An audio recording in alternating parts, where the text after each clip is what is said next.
Монголд нэгдсэн тогтолцоонд орсны 10 жилийн тохиож байна. Сая холд авсан хүн амтай нийслэл хотод гарах осол аваарын дуудлага ихсэж, гарч болзошгүй эрсдлүүд нэмэгдсэнтэй холбоотойгоор тус албанаас аюулгүй амгалан Улаанбаатарын төлөө сэдвт гамшигаас хамгаалах удирдлагыг зохион байгууллаа.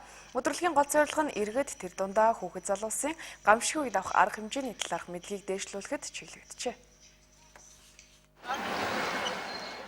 Нийслэл хот тэлж хотын хүн ам өсгийн хэрээр гамшиг ослын тоо нэмэгдэж байгаа учраас онцгой байдлын салбарт ажлагчдын ур чадварч ахих ёстой гэж үздэг. Гэхдээ их хотын амар амгалан байдлын төлөө ердөө 900 орчим онцгой байдлын алба хаагчид ажиллаж байгаа нь хангалттай бос. Тиймээс иргэн хүн өөрөө энэ талын анхан шатны мэдлэгтэй байх нь чухал гэдгийг сануулж байгаа юм.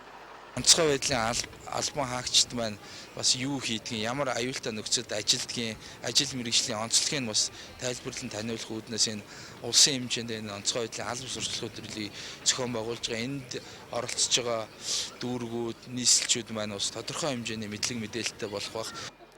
Гал түүмэр, газар хөдлөлт, үер, автосол гээд хизээч учирч болох бүхий л гамшигын үед бэлэн байх чадварыг хамгийн эхлээд хүүхэд залуус суулгах нь илүү үр дүнтэй.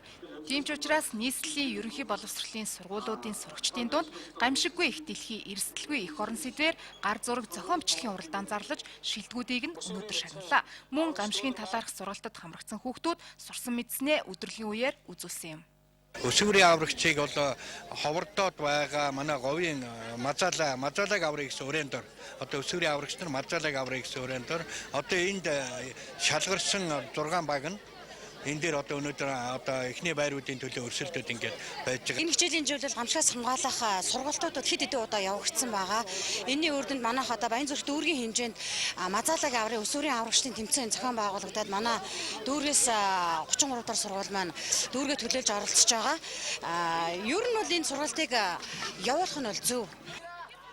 Энэ онд нийслэлийн төсвийн санхүүжилтээр гамшигаас хамгаалах сургалт арга зүйн төв баригдах юм байна. 4.5 тэрбумын хөрөнгөөр баригдаж байгаа энэ төв ашиглалтанд орсноор нэрдийн онцгой байдлын үед бэлэн байх чадвар өсч тэр хэрээр гарч болох осол аваарын тоо буурах учиртайг онцгой байдлын албаныхан хэлж байна.